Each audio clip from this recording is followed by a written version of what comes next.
गुलाम हैदर की वाइफ थी, है और रहेगी हमेशा।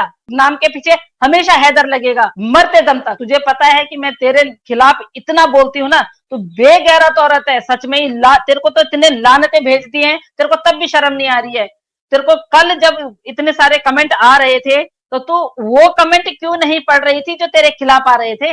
हिम्मत नहीं है, औकात नहीं है तेरी वो कमेंट पढ़ने की। तेरे को सिर्फ वो कमेंट दिखाई देते हैं जो तेरे फिगर पे, तेरे नाक नैन नक्श पे, तेरे मेकअप पे या तेरी खूबसूरत पे। खूबसूरत तो है भी नहीं। तेरी पहले दिन की जो मैं वो उठा के देखूं ना, और अब कंपेयर करूं, तो अब तेरे पास एक ब्यूटी पार्लर आती है, ब्यूटी पार्लर वाली आती है तेरे को मेकअप करने के लिए, समझी ना? तू क्या सोचती है तेरी एक एक चीज पे नजर रखी हुई है? बता कौन सी तेरी चीज बतानी है? एक एक चीज। कब तू कहाँ कॉल करती है, तेरे पास कितने फोन हैं, तो किसको कॉल करती है, कब कब कॉल करती है? तू क्या सोच रही है कि हम लोग बेवकूफ है इंडिया के? इंडिया के लोग तू तो बेवकूफ समझ रखा है। जब पाकिस्तान से हमारे यूट्यूबर लोग, हमारे जो भाई लोग हैं, और जैसे फियाज सर हैं, और भी लोग बहुत सारे हैं, वो लोग तेरे बारे में जब पाकिस्तान से पता लगा सकते हैं, तो तू तो मेरे से 100 किलोमीटर दूरी पे है। तेरे बारे में मैं पता नहीं लगा सकती हूँ? मत रही हो कि मैं और लोगों की तरह तेरे को देखने आऊंगी। तेरी जैसी को देखने की फुर्सत नहीं है मेरे पास। तूने बोला था कि सरिता कटहत ने बोला है कि मैं उसको रैप्टा मारूंगी। रैप्टा क्या, अगर मेरे को इजाजत मिल जाए ना, तो चुटिया पकड़ के मैं पार भी करवाया हूं तुझे। तो उसमें स्टेटमेंट में बोला है मैंने बच्चे अडॉप्शन कर लिए, मैंने अडॉप्ट कर लिए हैं। इसको पता है अडॉप्शन करने की क्या क्या प्रक्रिया होती है, उसमें कितना पैसा लगता है, कहाँ जाना पड़ता है। एक बायोलॉजिकल बाप जब तक हाँ नहीं बोलेगा, ये कैसे अडॉप्ट कर सकता है? और वो भी एपी सिंह जी भी बोलते हैं। एपी सिंह जी ने इतना कानून पढ़ा है, इतने बड़े लॉयर हैं, क्यों लायर बन रहे हो आप? आप तो दुनिया की नजर में लायर बन गए हो। है, लॉयर बनना तो बहुत बड़ी बात है, आप लॉयर के लायर के लायक भी नहीं हो। अगर आप बिल्कुल। अपने आपने इतना बड़ा कांड रच दिया, इतना बड़ा परपंच रच दिया, तो आप क्यों घबरा रहे हैं?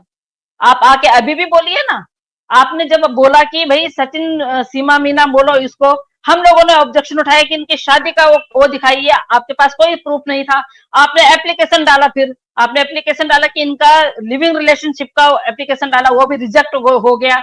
अभी वो गैर कानूनी तौर पे किसी मर्द के साथ में रह रही है, उस पर भी कानूनी कार्रवाई हो सकती है, क्योंकि इनके पास लिविंग रिलेशनशिप का वो नहीं है, ना इनकी शादी हुई है। और अभी 13 तारीख को तो ये बहुत बड़ी खुशखबरी देने वाले हैं। अभी जो बेल मिली है, और जिस तरह से अभी मोहन मलिक साहब जी आए हैं, तो डेफिनेटली वो अंदर तक जाएंगे और वो देखेंगे कि बेल किस उस पे मिली है इसको। और हम भी जानना चाहेंगे कि कैसे बेल मिल गई, क्योंकि जब बच्चे बाहर थे, तो बच्चों को ऑब्वियस सी बात है कि किसी चाइल्ड केयर सेंटर में रख सकते थे, क्योंकि वो उस घर में तो ना तो उस माँ के होते हुए सुरक्षित हैं, वैसे भी वो सुरक्षित नहीं है, क्योंकि बच्चों को जिस तरह से पकड़ा जाता है, हैरेस किया जाता है। अभी 1 महीना होने वाला है, शायद हमने उन 3 बच्चों की शक्ल नहीं देखी है। और जिस दिन से इसको मार पड़ी है, उस दिन से वो छोटी जो बिटिया है, जिसको सचिन किस तरह पकड़ता था अपनी गोद में बिठा के, उसके जो हाथ लगाता था, उसको टच करता था, उसका टच करने का जो तरीका था, वो बिल्कुल भी हमें पसंद नहीं है। तो अभी जिस दिन से ये पिटी है, उस दिन से तो अब वो छोटी बच्ची भी नहीं दिखाई दे रही है कि वो छोटी बच्ची भी पड़ोस वालों के घर में है, कहाँ है। वैसे भी वो तीनों बच्चे हमेशा से पड़ोस वाली के घर में ही सोते हैं। तो ये किस किस उसमें बोल सकती है कि बच्चों के बिना 1 मिनट नहीं रह सकती हूँ? कैसी माँ है? मतलब तो हैदर भाई को जलाने के लिए, या हम लोग जो उन बच्चों को हैदर भाई तक पहुंचाने के लिए इतनी कोशिश कर रहे हैं, तो हमको दिखा रही है, तो हमको मतलब वो कर रही है कि तू बच्चों के, और वो तू ये एक बात और कहती है कि वो उसके बच्चे नहीं है। तो साफ साफ बता दे किसके बच्चे हैं। एक माँ से बेटर कोई नहीं जानता है कि उसके पिता का नाम क्या है, उसके पिता कौन है। तो हैदर भाई को ये बोलती है उनके पिता नहीं है। जो बायोलॉजिकल बाप है उसको तो मना कर रही है, और जो बाप बनने के लायक नहीं है तो उसको बाप बना रही है जल्दी। ये तो बच्चों को अडॉप्ट भी नहीं कर सकता है। जब अडॉप्शन बिल्कुल। करना होता है तो बच्चों से 21 या 22 साल बड़ा होना होता है बाप को। सनातनी हम हैं, सनातनों को तूने तूने तूने ठकुराइन बनने की कोशिश की ना, तो एक बार तो ठकुराइन बनने की डेफिनेशन बताइयो, और अपने भाई एपी सिंह को पूछना क्या उनको ठकुराइन का डेफिनेशन आती है, फिर मुझसे बात करियो। गुलाम हैदर की वाइफ थी, है और रहेगी हमेशा। नाम के पीछे हमेशा हैदर लगेगा, मरते दम तक। अभी मैं मोमिन साहब को ये बोलूंगी कि जिस तरह से नोएडा पुलिस ने उनको फेवर नहीं किया है, तो कल की मैंने एक स्टेटमेंट सुनी है परमार जी की, तो परमार जी अगर सच में उन्होंने अगर ईमान धर्म से बोला है, एक नेता है वो सीमा हैदर को जो वहां ले जाना चाहते थे, उन्होंने झूठी जो एप्लीकेशन वगैरह डाली जिसमें सीमा हैदर का नाम कहीं नहीं था, सीमा सचिन मीना का नाम कहीं नहीं था, उन्होंने वो डाली। पर उन्होंने अभी कल श्रावणी जी के चैनल पे आके अगर ये बोला है कि अगर उसका वीजा नहीं लगता है हैदर भाई का, तो उनका वीजा भी वो लगाएंगे। तो मैं अब ये चाहती हूं कि इस केस में जहां पे भी मलिक साहब को जरूरत पड़ती है तो उनको सामने से आना चाहिए, तो मैं देखूं कि हाँ आप इस महिला के खिलाफ हैं, क्योंकि आपने पहले से ही इस महिला को बहुत ज्यादा सह दी है। अगर आप सच में ही अगर इस तरह का काम करना चाहते हैं परमार साहब, तो मैं आपसे रिक्वेस्ट करती हूं कि आप खुद उनसे कांटेक्ट कीजिए, उनसे बोलिए कि हाँ मैं रघुपुरा जाने के लिए तैयार हूं आपके साथ में, और मैं हूं आपके साथ में। बाकी उसके बाद वो अपने आप करेंगे सब कुछ, उसके बाद मलिक साहब अपने आप करेंगे सब कुछ। मुझे हमें मलिक साहब पे बहुत भरोसा है। जिस तरह से अभी मलिक साहब पहले बच्चों की कस्टडी पे काम कर रहे हैं, पहले सबसे पहले बच्चों की, हम लोगों की, आपकी, सभी लोगों की, जितने लोग हैदर भाई के पक्ष में है, उन बच्चों के पक्ष में है, सबसे पहले बच्चों की कस्टडी हो जाए, बच्चों की कस्टडी उनको मिल जाए, तो उसके बाद तो इस बच्चों के बाद तो इसका वजूद ही नहीं रह गया ना। बच्चे वहां चले गए तो ये किसी की काम की नहीं है, क्योंकि बच्चों की वजह से ही इसको इस्तेमाल किया जा रहा है। उसके बाद तो इसने जेल में चले जाना है और बहुत जल्दी शॉर्ट आउट होने वाला है। बस बच्चों की वजह से ही ये यहाँ पे है कि एक बार सीमा का भी मेडिकल करवा दीजिएगा। हर दूसरे तीसरे महीने ये प्रेग्नेंट होती है और उसके बाद वो बच्चा कहाँ चला जाता है, तो मैं उनको जरूर ये बोलूंगी कि प्लीज सर थोड़ा सा आप इधर भी ध्यान दीजिए, क्योंकि ये हर बार बोलती है, हर बार इनके भाई आके बोलते हैं कि मैं मामा बनने वाला हूँ, अब हमें खुशखबरी मिलने वाली है। और दूसरा मैं एक संदेश और देना चाहती हूँ, अगर 13 तारीख को ये, मैं आप सभी हिंदुस्तानियों से बोलना चाहती हूँ, सभी महिलाओं से बोलना चाहती हूँ, पुरुष वर्ग नहीं भी हो, मैं सभी महिलाओं से बोलना चाहती हूँ, अगर इसने शादी की सालगिरह मनाई तो हम प्रोटेस्ट करेंगे, क्योंकि वो हम लोगों के उसका मजाक उड़ा रही है, सनातनियों का मजाक उड़ा रही है, हिंदुस्तान में रह के हमारे सर पे ही वो डंडे बरसा रही है।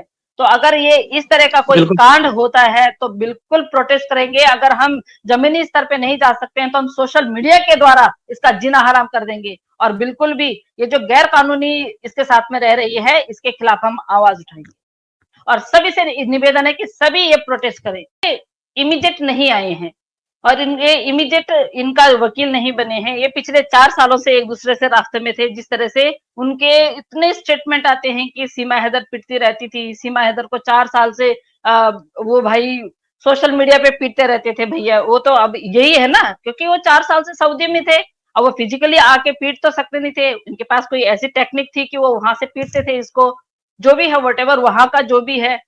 पर क्या मुझे लगता है कि अगर वो मारते भी थे, 1 मिनट के लिए हम ये भी सोच लेते हैं कि जब सऊदी जाने से पहले अगर इनके बीच में कुछ रिश्ते उस तरह के थे, तो इसने अपने आप से सऊदी भेजा भाई को, हैदर भाई जी को, उनको सऊदी भेजा, उनको बोला कि भाई, उन्होंने भी ये सोचा कि अपना परिवार बड़ा हो रहा है तो कुछ 2 पैसे और कमाए हम, मैं मेहनत करूं, और उनमें गट्स भी है मेहनत करने की। अगला बंदा मेहनत कर रहा है, अगर वो अभी अपने 4 बच्चों के लिए लड़ रहा है, 2 बच्चे उसके पास ऑलरेडी हैं, तो उनमें गट्स है कि मैं 6 बच्चों को पालने की हिम्मत रखता हूँ। ये क्या कर रही है, जब तक इसको पैसे मिल रहे थे तब तक ये यहाँ पे सुखी नहीं थी, तब तक इसको कभी पबजी से लब हो जाता है, कभी किसी से लब होता है, किसी से लब हो जाता है, कभी किसी से लब हो जाता है। फिर इसकी दास्तान जो इतनी 4 साल पुरानी दास्तान है, वो कंठस्थ मुखाग्र हमारे एपी सिंह जी को बिल्कुल याद है और उनको पता भी है। तो मैं तो एपी सिंह जी को पूछती हूँ कि एपी सिंह जी, अगर आप में जरा सी भी इंसानियत है, हम आपको बहुत पहले से जानते हैं, निर्भया कांड से जानते हैं, वहां पे भी आपको लानतों के अलावा कुछ नहीं मिला, और आप जिस भी केस को लेते हैं, क्योंकि जो परमार जी हैं, राजवर्धन परमार जी, उन्होंने भी जो कल स्टेटमेंट दी है उसके अकॉर्डिंग मैं भी देती हूँ, एज ए सोशल वर्कर मैं भी देती हूँ। मैंने आज तक आपका नाम कभी ऐसा नहीं सुना कि किसी अच्छे केस में आपने अपने आप को इंक्लूड किया होगा। आपने हर ऐसे केस में अपने आप को इंक्लूड किया जो केस आप कभी जीते ही नहीं। आज तक मेरे नजरों में आपने कोई केस नहीं जीता। आप कहते हैं किसान आंदोलन, तो वो छोड़ दीजिए, किसान आंदोलन जो है वो लोग अपना ही शॉर्ट आउट कर लेते हैं, आपकी जरूरत ही नहीं पड़ती है उनको। क्या जिस दिन सीमा हैदर 4 साल पहले सीमा हैदर का डाइवोर्स हुआ था, आप क्या वहां वकील बन के गए थे?